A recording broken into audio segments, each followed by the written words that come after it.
and it's not necessarily just an education focus, it's also an industry focus too, because we really need that collaboration. And so that's what I was looking into when I was fortunate enough to receive and travel on a Nuffield Farm Scholarship, which is probably quite a rare thing to say that I was travelling last year. It feels like a very foreign concept at the moment.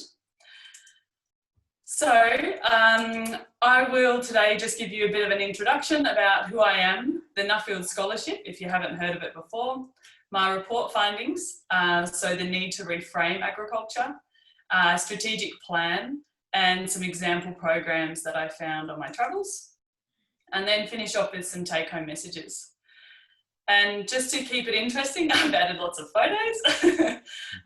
So if there's any landscape photography, that's beautiful. It's of Tassie. That's done by John Temple, just to keep it fresh. So there I am trying to pretend to be part of the US Department of Agriculture. Funny enough, a staged photo. So a little bit about me. So I'm the livestock manager on our family-run farm. We produce prime lambs for domestic and export markets and turning off around about 10,000 a year.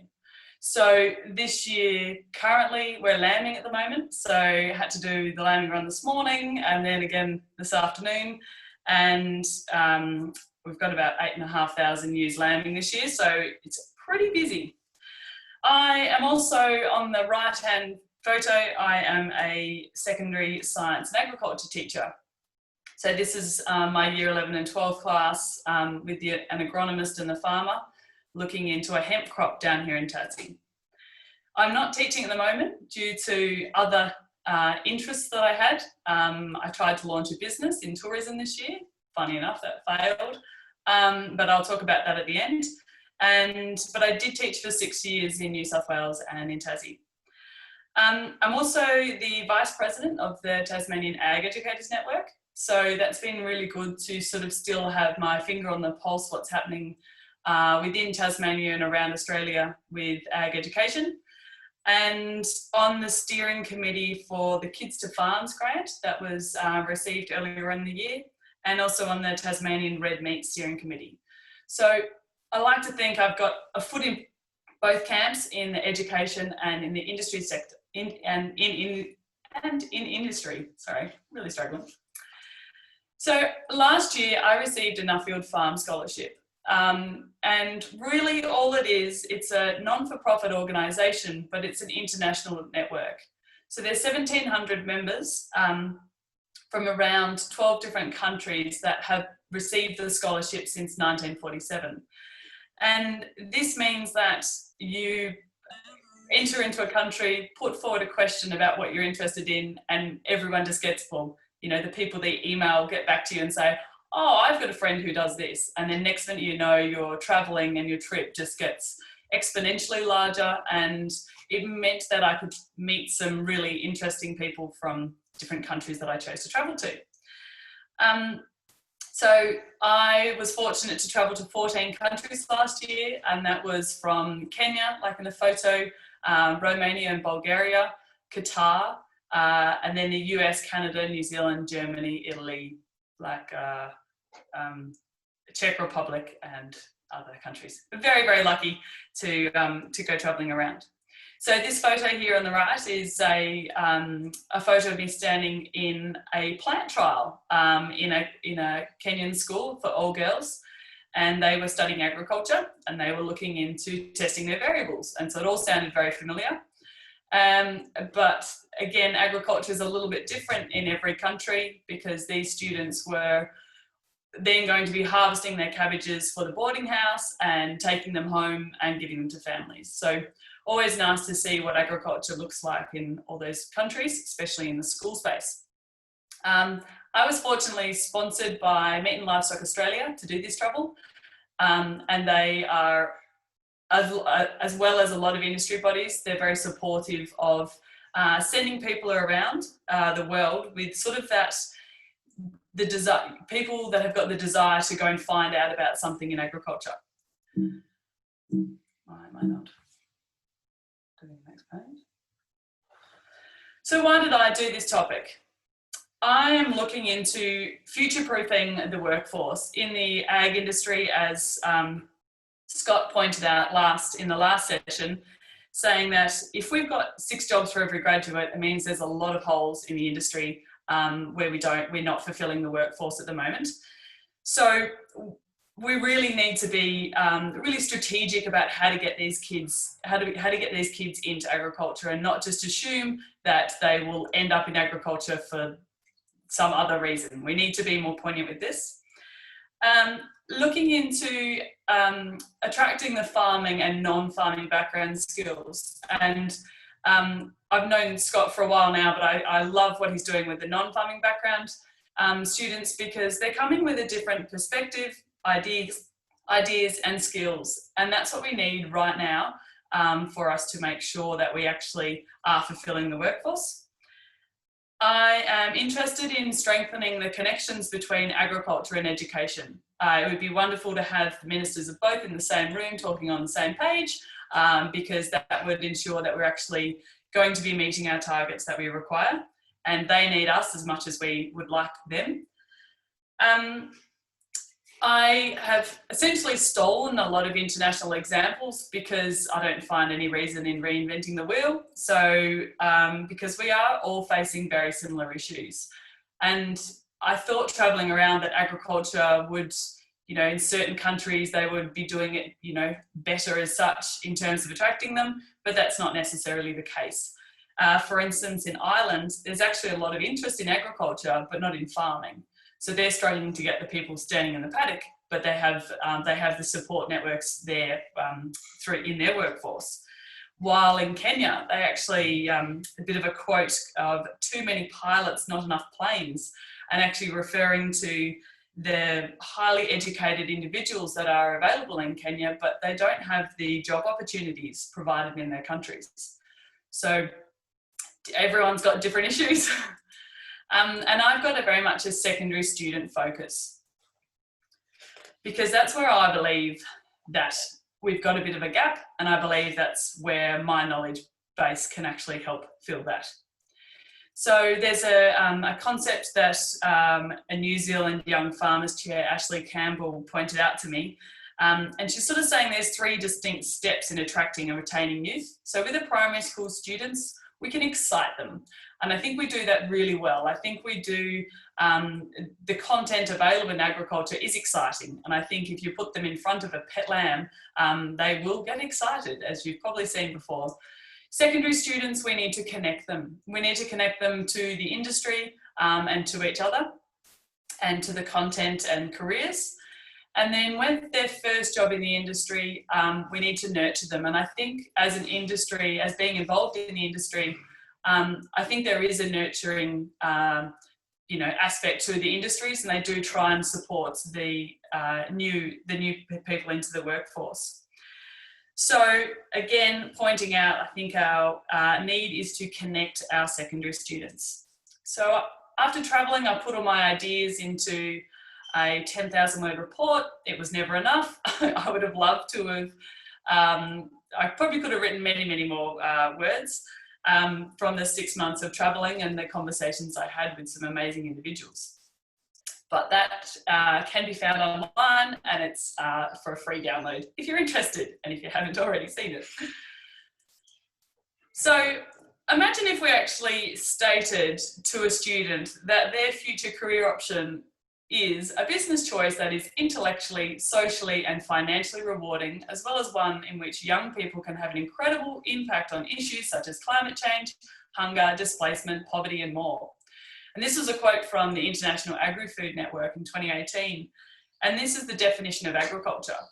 But I think the issue with us at the moment in agriculture as a whole is that perception equals reality, and the term agriculture is perceived as just farming.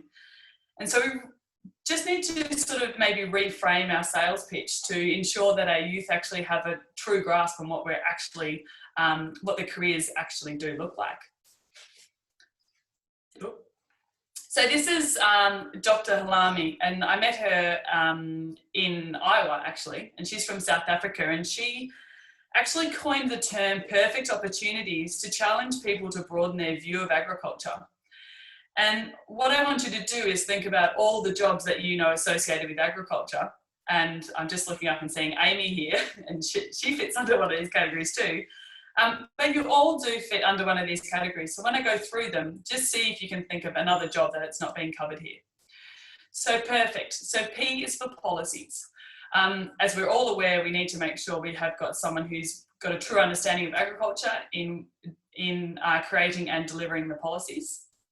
E is education and training, which is probably where most of us are sitting at the moment. R with research. F is finance and farming. E is entrepreneurship, extension and advisory services. So sort of like a vet, for instance. C is communication. And T is technology and trade. And I think this is a really a good way to reframe agriculture into talking about the career opportunities, because we're not trying to talk about the different RDCs and talk about individual little jobs. We're talking about broad categories. And by increasing the proportion of the population that we can actually encompass under these terms and actually call, you know, as agriculture, then it's going to lead to a higher probability that the youth will actually interact with someone within these jobs on a daily, weekly or monthly basis. I don't know why I'm doing that. Sorry. Oh dear. So agriculture is just so big and broad. So my idea is having some sort of centralised point for ag entry, a point where the 15 industry bodies actually diverge from. And they provide a consistent message. I think you will have, for instance, AWI, MLA, grains, cotton. Everyone's trying to sell the same story about coming to agriculture, but if we actually had it from a central point, then we would make sure that all of that time and money spent in saying those messages were actually going to be it will be done as a unified front. The group I imagine to do this would be a politically independent body, and they are also to bridge the gap between producers and consumers. So they're going to help and connect and communicate the questions and concerns about agriculture. There's a group called AgriAware in Ireland, and they have this, and their aim is to improve the image and understanding of agriculture among the general public. So I think this is a good idea of having an intermediary group, which would also help with this agriculture education position as well. So a little bit like everything, we have to use a bit of a cliche Instagram quote.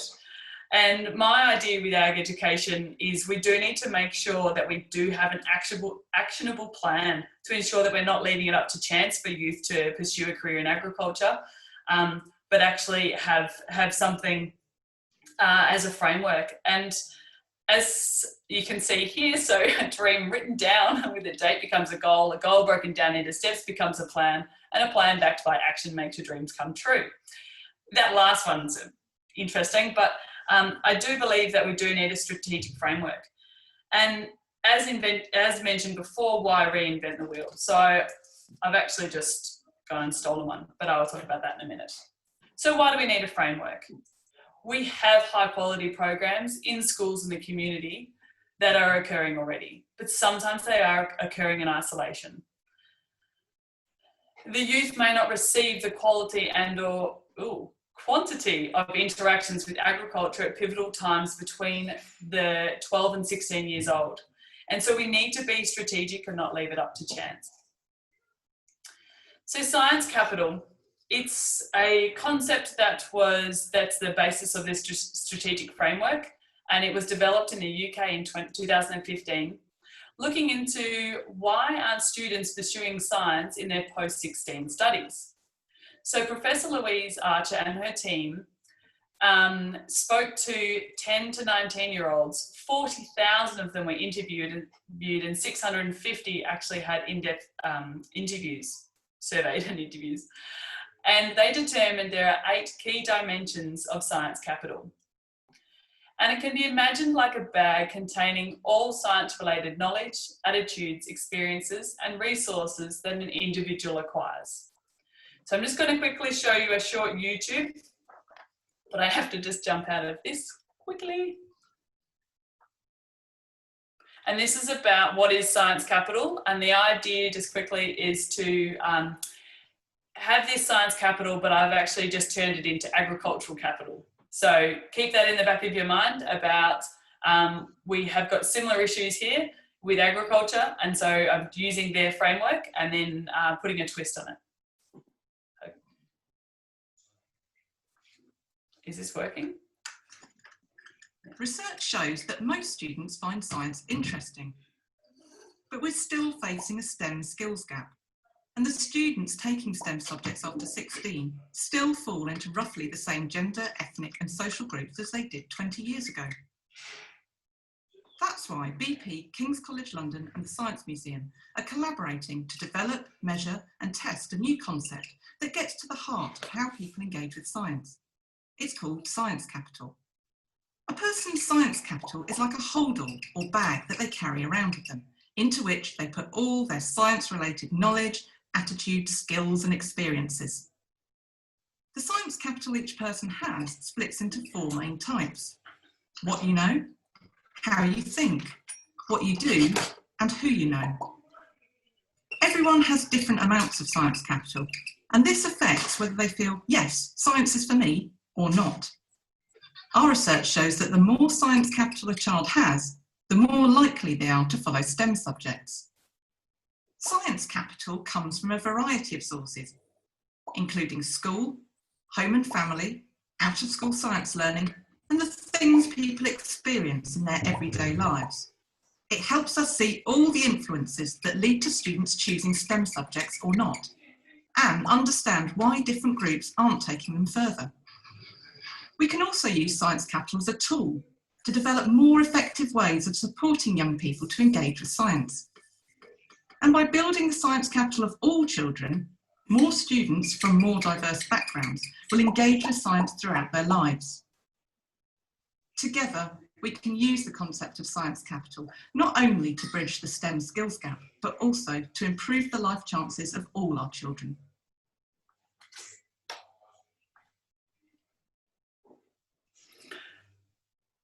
Right.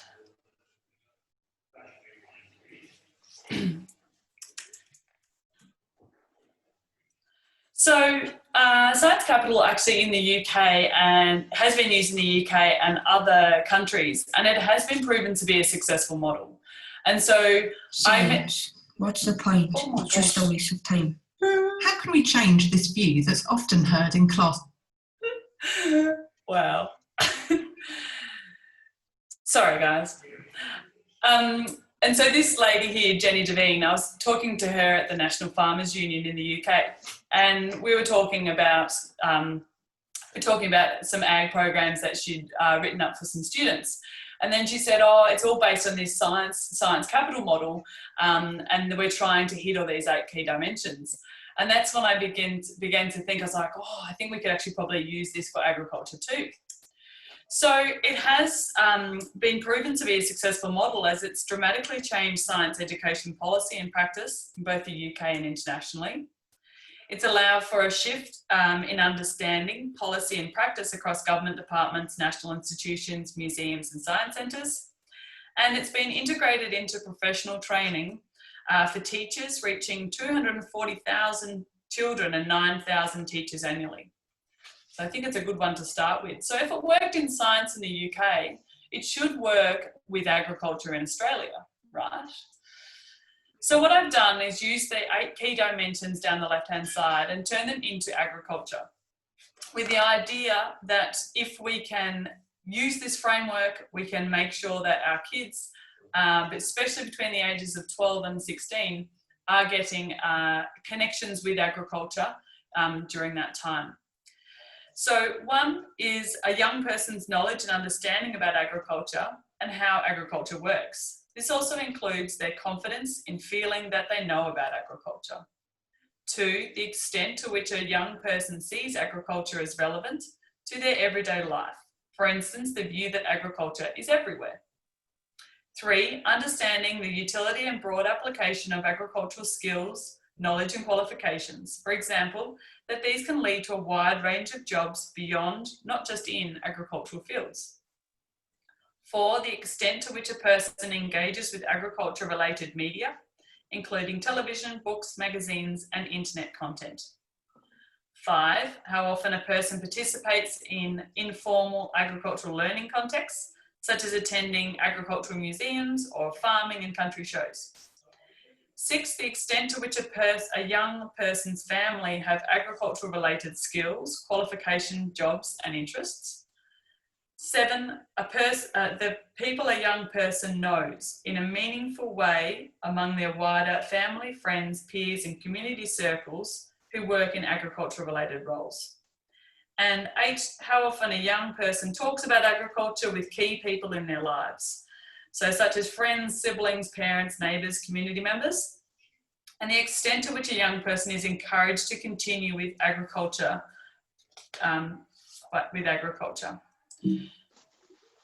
So we have these 8 key dimensions that we need to think about when creating these programs, and also in hindsight, looking in programs and seeing if they do meet either one or more of these key dimensions.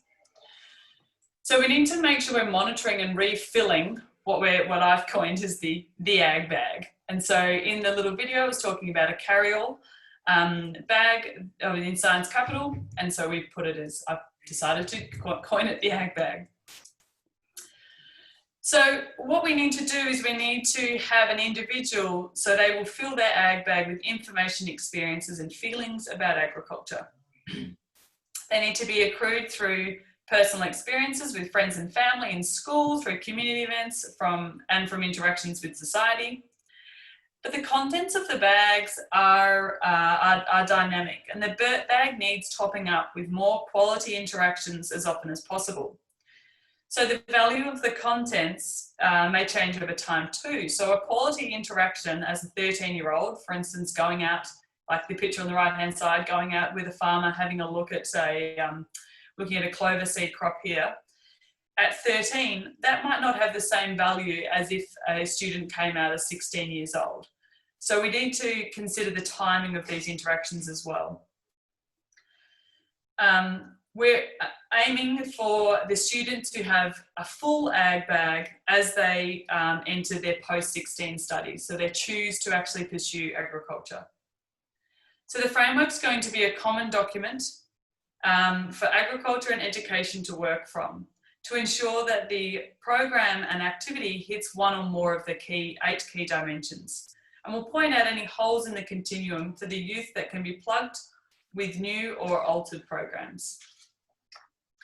So I've decided to use Tasmania as a pilot study. Why do I use Tasmania? I understand the education system, agriculture, and the opportunities here in the state. For instance, that we've got a lot of different agribusinesses within short distances from our main metropolises. We are economically dependent on agriculture. The idea is to get to $10 billion GDP by 2050. I think we're currently on about 2.6, so got a little bit ahead of us. There is a concern about the continuous stream of students from school through tertiary education into becoming suitable employees. And the continuum is generally weak and disorganised. So we need to, so therefore we have a need for the Agricultural Capital Strategic Framework. Currently in Tasmania, we do have our local country shows with varying degrees of agriculture. We've got visitor centres, for instance, the Hagley Farm School Visitor Centre, which is open to all. They have 5,000 students going through there a year, and it is for pre-kinder through to year 12s, and there is content that is mapped to the curriculum. And you can go there for overnight camps too. So that's a great visitor centre. So it's just about trying to use these at the right time for the students. We were fortunate enough to receive as a state a Revitalising School Farms funding, And so that is able to help resource 15 farm schools around the state. And agriculture is taught in schools, but it does vary. So it varies from high quality, well implemented programs to weakly funded and fragile ones. And there's usually still quite a heavy reliance on the hardworking teacher working in isolation. There are other programs that exist too. So the idea is to have the 8 key dimensions at the top there, and then, for instance, to fill those up with the programs that the students could be involved in. And to make sure that we do have enough of those crosses and they're overlapping, so the student is having these really quality interactions often enough. So these are the ones that I've chosen to discuss today, and they are both school-based and community-based programs that we are either going to include or enhance in Tasmania. So this is a photo of Agfest. Agfest is, well, in 2019, had 63,000 patrons. What we probably need to do though is capitalise on the abundance of resources in the state. So we've got some incredible professionals coming down, some entrepreneurs. So let's get some side events and pre and post events aimed at youth to bring them along with the ride of having such a great resource down in the state, usually in May of every single year. There's farm open days. So in the UK, they have an independent group called Linking Environment and Farming, or known as LEAF, and they have open farm Sundays. So it's a one-off event where people from around the area can come off and have a look into farming. Ireland uses AgriAware, as I mentioned before, and they have Family Farm. And so they're actually opening up and creating, meant to be this summer coming, so that'll be interesting, an acre of land for an interactive day for families and school groups. But in Tassie, I think what we could do is we want to have these family days with the whole family going onto farms, not necessarily just school groups. And that's to ensure that you've got that continuous discussion at home. And I think between mum, dad and the kids, or whoever's going to be taking the kids to the farms, everyone's picking up different things on those farming experiences.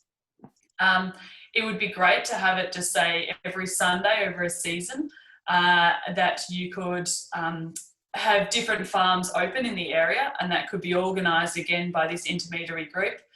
And then you could have these repeat experiences. So the Sunday excursion for the families to go out and have a look at a berry farm one week, and then there'll be a sheep shearing shed the next week, and then you could go to a vineyard, for instance, the week after.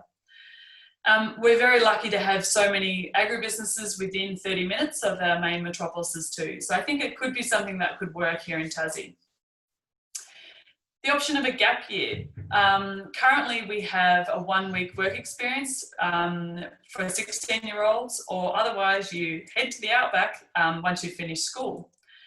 In Ireland, I really liked it, they've got a transition year. So that's between year 10 and year 11. You can actually have an optional non-academic year for life skills and sports. And so it's where youth can go out and test their career prospects prior to completing their final subjects and beginning their career trajectory. So I see in Tassie, we could do something like this too. We would need some well-structured programs that ensure that the youth are teamed up with suitable employers, and for it to be well recognised by industry and the education sectors. And it could be a really credible alternative to continue, rather than continuing through year 11 and 12 and not really understanding what career that student is choosing. It could be similar to Gap Australia program. I actually did it back into, well, a long time ago, 2006, where they connected school leavers with either schools or summer camps around the world. And I've got down the bottom there, it could actually be a suitable model for non-agricultural people in career breaks and sabbaticals if we had this idea of a gap year that was a model that was already formed. And that's another way it's another great way for us to have the possibility of getting more people out out of the industry into our industry. Utilising social media. So this is Sandy Brock. She has a sheep farm in Canada and it's all indoors. And she has her phone with her and does YouTube videos and does daily Instagram posts. And so it's talking about her, as you see in the photo down there, of her lambing ewes and does shearing and things like that. So I think it's really an untapped resource on socials. We probably need to make sure that we have the correct people doing this. It's where the youth are turning to do their research. So we need to make sure there's a positive message with the required information on their search engines. So in Tasmania, these key social media people will need to be tapped on the shoulder and then provided training and mentoring to ensure that the content is aimed at these 12 to 16-year-olds.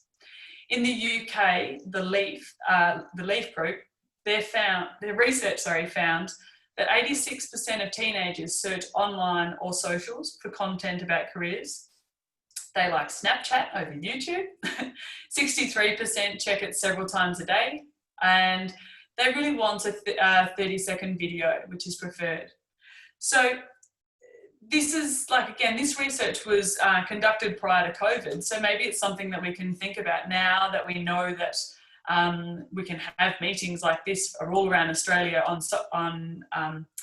online. It could be an option that maybe we're not looking into enough. The young farmer clubs. So here, this is a girl who's in a 4-H club. 4-H, the 4-H's, I'm not sure if you've heard of it. It's actually a multinational group, and the H's stand for heart, hands, head and health. And so it's actually not an ag-based community kind of thing. It's actually just for getting these young people from the ages of 15 and 19 out into the community and helping and being aware of the people around them. So in the US, land-grant universities, for instance, like in Delaware, they actually have a salary-based role as an extension agent. And so, for instance, someone who's working as a part of the university is also leading the 4-H clubs. And that's it's a really good model because it means that the extension agent and these 4-H clubs are actually run with someone who has the funding and the time and the backing of the universities as well. And I really like this cyclic kind of model because the youth are aware that the universities are helping them, so then they will pursue then they will go to that university. And then once they get into their careers, they're also using 4-H club members and the university to help them as well. So I think the 4-H model is something that we could be using here in Tassie. It would maybe mean a stronger connection between our rural youth group, which is our young farmer club down here, with our University of Tasmania and the Tasmanian Institute of Agriculture. So it'd be good to see that as a strong connection being formed. These are the countries at the moment that do have 4-H clubs, and there are some in Australia but not in Tasmania, and I'm not sure how that works. But I haven't heard of them here, but have a look into it if you're interested. So bringing agriculture to the schools. There is a perceived inadequate content knowledge of teachers, and that's pretty much because the content is so big and so broad, and how could you possibly on top of it all? A lack of hands-on authentic experiences at schools, and the need to have interactions with the professionals in agriculture. So these are just some ways that we can remove the agriculture teacher in the school having the wealth of knowledge. We could actually bring in and team up with independent groups and ideas and actually leave the knowledge of agriculture to the professionals and the ones that are actually working in the industry. So the need to have current and relevant knowledge across all of the ag industries. We've got 15 different RDCs, and so therefore generally industries within Australia. So we could use the industry bodies to actually write the content and have it mapped to the curriculum. Here, the photo on the right-hand side is Lisette working for the equivalent of Dairy Australia in the Netherlands, and they create all of the content. So the school teacher can sit back, the farmer actually does, in this case, when they go to farms, actually takes the reins of the content. In the US, there is a group known as Curriculum for Agricultural Science Education, CASE, and they produce all of the content and assessment tasks for teaching agriculture. So the teacher, again, just picks up these fully accredited courses and actually delivers them straight to the students. And it is a great model, well, could be a great model for Tasmania too. In the UK, they actually use RECs. So they are ex-teachers that are working currently in agriculture, and they are connecting the schools to the ag sector. So they get paid for a day and a half a week, and they will go around and support the ag teachers and make sure they do have the content and they do have the connections and ask if they need anything else. So I think that could be another really good model for the smaller states, if not just in the areas. So for the UK, they have 9 of these teachers working at any one time. I know these guys are up and running, but I haven't actually spoken to them. But you've got Steve Manser and Kate that have got these iFarm trailers. And so they're looking at the mobile farm units, bringing them to the content again and the hands-on experiences to the kids in the classroom. New Zealand has something similar. So they've got AgriLearn, which is the group I saw at Mount Hutt High School in the South Island. And these guys here actually run, in this case, they're doing the fencing unit. And so they're helping these kids learn the skills, but they actually do the assessment as well. And so again, it just means for the teachers, they don't need to make sure that they have the materials to be able to teach these kids. They just hire this AgriLearn group, and they come around and instruct the kids and take over and then do all the assessments and then just give a piece of paper back to the teacher essentially. And it's all complementary to the curriculum too. Here again in Australia, we've got Think Digital. So they're looking into the VR, so virtual reality and augmented reality, which is taking the farm to the classroom. And I think this is a space that will be amazing for us here in Australia, because we do have such large distances. For instance, my students down here in Tassie are probably going to be struggling to see a cotton crop at any stage. And others might not be able to see a dairy farm. So it'll be great to have these, this kind of technology coming to our classrooms. Interactions with a professional in agriculture. So in the UK, as part of the LEAF, they've got Pharma Time. It was known as FaceTime and Pharma, but Apple didn't like that, so it's now called Pharma Time. And it was developed by this guy here, Tom, in the middle. And it's all about connecting farms and classrooms. And they, for instance, with the teacher on the right-hand side, what they do is they say at 2 p.m. every second Friday, we'll talk to our farmer, and the teacher gives the farmer a bit of an idea about what they're covering in the curriculum. And then, for instance, if they're looking into insects, then the farmer might talk about pollination and actually talk about the need to have pollinators and how we look after our pollinators here on farms. So it's a real-time connection for these students to be talking to these school groups. And then for that school group, they've actually got someone they can ask all those questions to. In the UK, also the National Farmers Union are looking into speakers for schools. So they're actually using people working within agriculture and giving them the skills to run Q&A sessions in assemblies for school groups. What they were finding in the UK is they would have people coming in to talk about, No Meat Mondays, and they were walking straight into school assemblies and talking about how no one should be eating meat or reduce meat consumption to help alleviate climate change, which is fine, but there was no counteracting argument, or there was no invitation by the schools to agriculturalists on the other side and talk about, you know, obviously pasture-fed perennial grasses is going to be a different set of data. So I think that is something that maybe if we were sending out, you know, if agriculturalists were out there talking about a positive message about the content, about things that are happening in the media, I think that could be, you know, another set of skills that we could be drawing on. So at the end of all of my Nuffield travelling, I decided to launch a business. I have got it as Educational Agri-Tours, and these ones will be of Tasmania.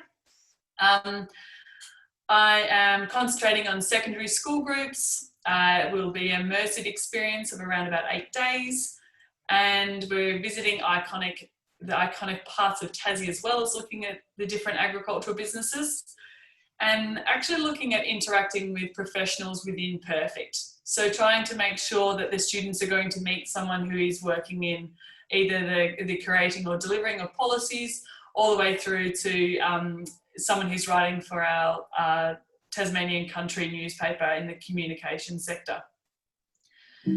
And that will lead to ensuring that we do have, sorry, my thing's playing up, that we do have these connections being formed with these students and the professionals. Yeah. And we're going to maintain those through social media. Yeah, once I work out how to do it, yes. Oh, only 4 minutes. So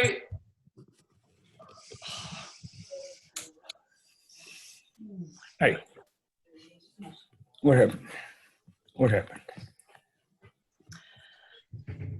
So with this business launch, unfortunately, it didn't happen. I did actually have Scott Graham from Barker College coming in October of this year. Unfortunately, we're going to have to, we're rescheduling that for next year. But the idea again is to make sure I'm hitting as many of those 8 key dimensions as possible by giving these kids this authentic experience and meeting people within the industry, and then hoping that they do pursue agriculture in their post-16 studies.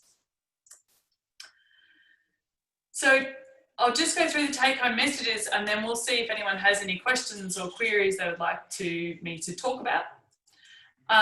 So there is an imperative need to attract youth into agriculture.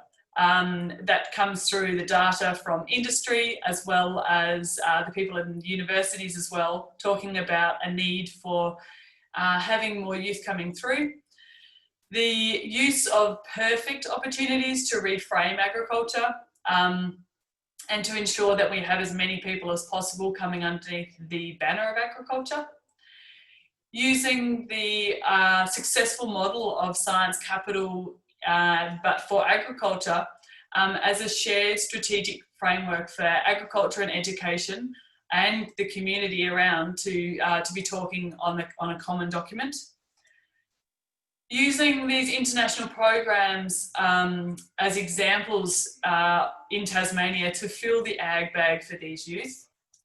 And it's everyone's responsibility to attract youth into agriculture. The industry bodies are all independently trying, as well as so many schools around Australia.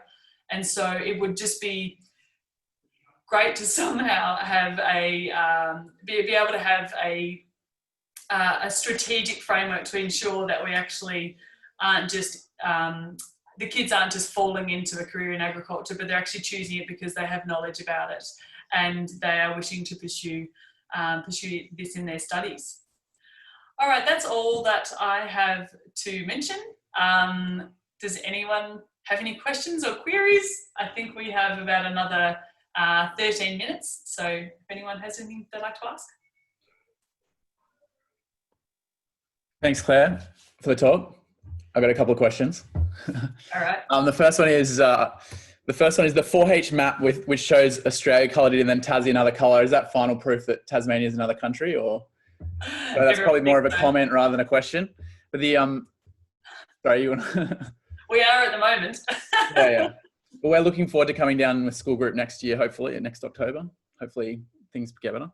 The saying, I think it was from Kenya, said the saying was too many pilots, not enough planes. I think it's an interesting saying. What do you think? Obviously in Australia, as you mentioned, it's different situation in different countries.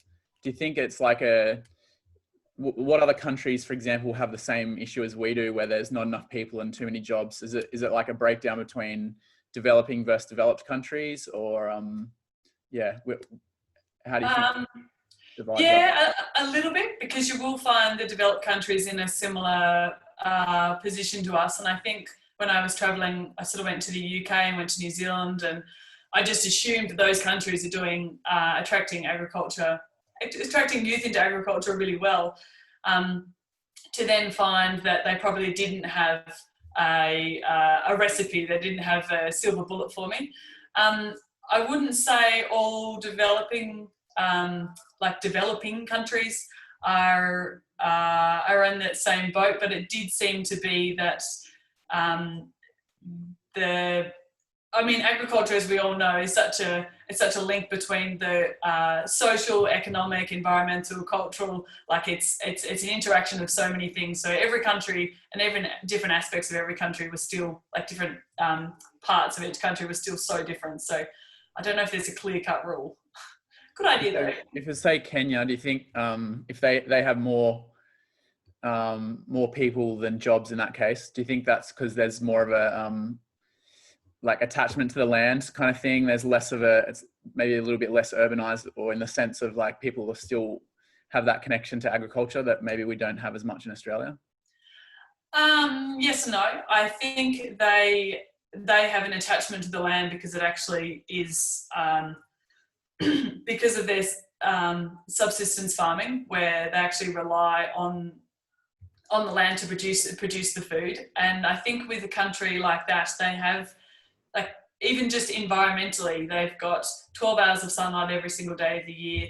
There's 25 degrees. They get an abundance of rainfall, but they just don't have the infrastructure there and the knowledge there to actually to turn it into agricultural produce yet. But there still is, yes, there is enough of that link, but you still have people within the main cities who have no idea how to grow food. So I think here in Australia, and I think in our sort of our westernised countries, I think we do, it's 2 generations difference, but I know that in those, I was fortunate enough to go to Mongolia a couple of years ago, and the people in the city there had no idea how agriculture worked, and they were very urbanised. So, but maybe that's only like 1 generation worth of disconnect. Thanks. Thank you. Anybody else have a question for Claire? I'll give one a go. Claire, what role do you think we have in retraining schools' careers advisors, who seem to be one of the blocks in getting students to even think about tertiary agriculture?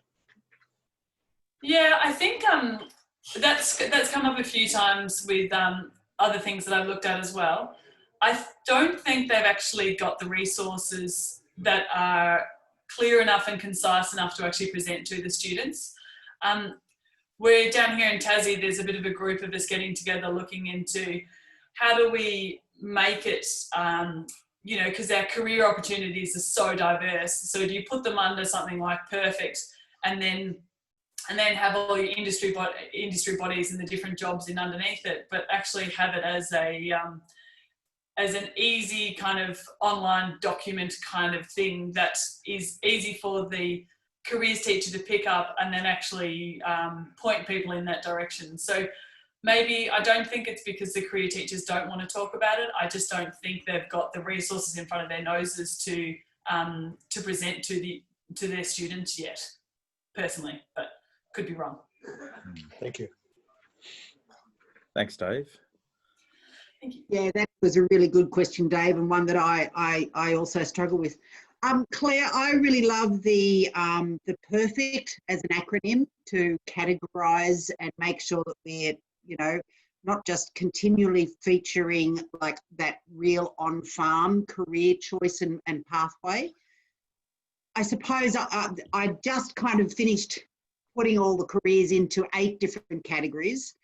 The one thing that that perfect seems to miss for me is the, you know, the very much post-farm gate and making sure that we are all actually connected to agriculture. And by that I mean the chefs and the retailers and the designers and the, you know, the people working in the circularity of our economies. So, you know, I see there's like the technology trade, which is kind of the only category you can squeeze them into, but that's the only one thing that worries me with that perfect acronym.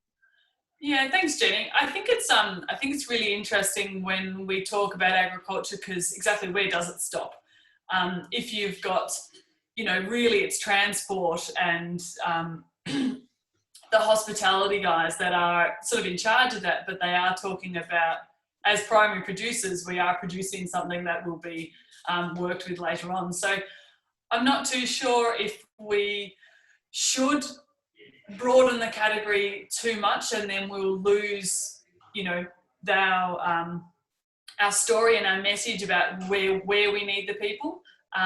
But yeah, if you can add it to perfects or perfectly, do you want to add with a word a little bit? You might be able to make it. But yeah, I just think we do need to make sure we're talking about the primary production of our food and fibre.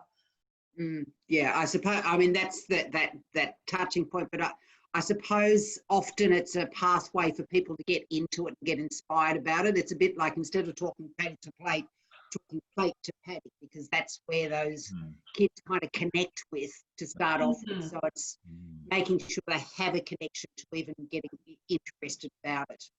And yes, I did start having a bit of a play, as you say, like off the top of your head, perfected, perfect ag, you know, and seeing how you can fit those, but it just never fit in as well as perfect. So anyway, that was just some feedback. Yeah, thanks, Jenny. Anybody else have a question for Claire?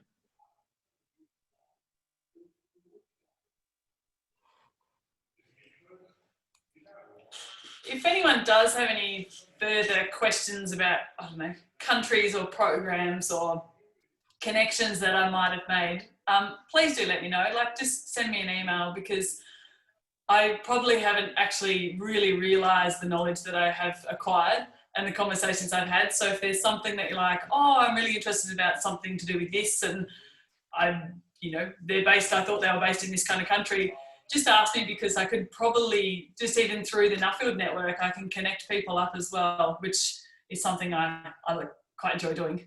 So do let me know. Very good.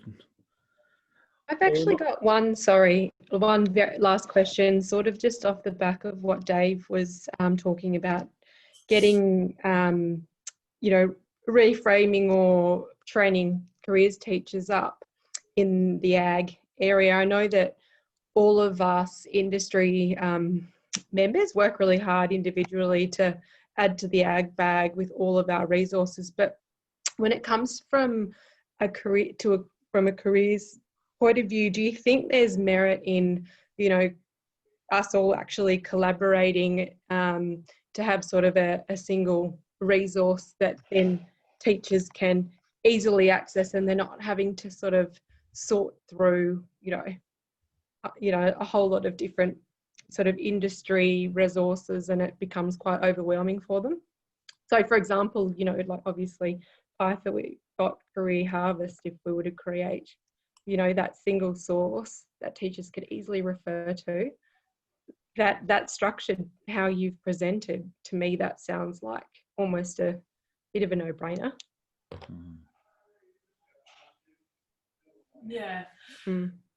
I think I do agree. I find with the whole of agriculture, I don't think I'm really answering your question at all, Fiona, but I think with the whole of agriculture, I think we're all of the industry bodies are trying in their own different ways to get these youth in, and I think we do need a single message.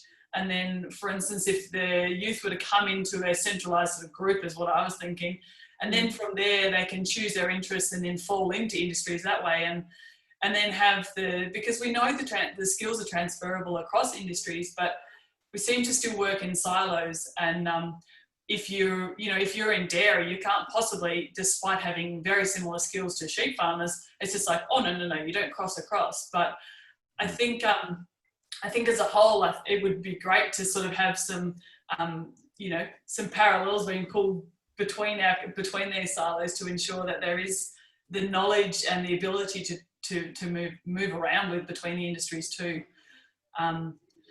Yeah, we are going to try, down here in Tassie, we're going to try and create an infographic. So for career teachers, so we will flick it out to everyone and you can give us all your feedback and we'll see if we can make something. Excellent. Wonderful. All right. Well, I'd just like to thank everyone for joining us this evening, and especially thank you, Claire, for presenting for this month's PIEFA Forum. So the video presentation for today will be available on our PIEFA website tomorrow. And it'll be shared on our socials, so you can share that with other people who might be interested who couldn't turn up tonight. But thanks so much to everybody, and thanks again, Claire. Thank you for having me, and thank you for listening to my first attempt at turning a report into a PowerPoint. Well done. If it was well right. done. Awesome. Thanks so much. Cheers. Thanks, Claire. Good night, Thanks, everybody. guys. Thanks so Bye. much. Bye-bye.